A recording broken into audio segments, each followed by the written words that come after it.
ముంబై నటి జత్వానీ వేధింపుల కేసులో ఇవాళ కూడా పీఎస్ఆర్ ఆంజనేయులను సిఐడి అధికారులు విచారించనున్నారు.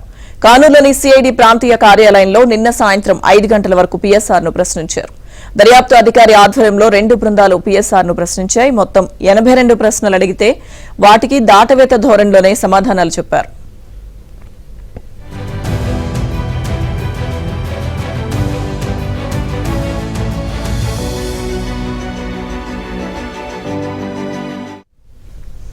జత్వానీపై కేసు నమోదు చేయాలని ఎవరు ఆదేశించారని అడిగితే అసలు ఆమె ఎవరో తనకు తెలియదని పీఎస్ఆర్ బదులిచ్చారు. కుక్కల విద్యాసాగర్ ఎవరి ద్వారా కలిశారని అడిగినా తనకు తెలియదని చెప్పారు. జత్వానీపై కేసు నమోదు చేయడానికి ముందు జగన్ నివాసానికి వెళ్లారు కదా అని ప్రశ్నిస్తే వెళ్తే వెళ్లి ఉండొచ్చంటూ దాటవేశారు. కోర్టు ఇచ్చిన 3 రోజుల కస్టడీ గడువు ఇవాళ్టితో ముగియనుంది. చివరి రోజు సిఐడి మరో 80 ప్రశ్నలు సిద్ధం చేసినట్లు సమాచారం. విచారణ అనంతరం పీఎస్ఆర్ ను జైలుకు తరలించనున్నారు.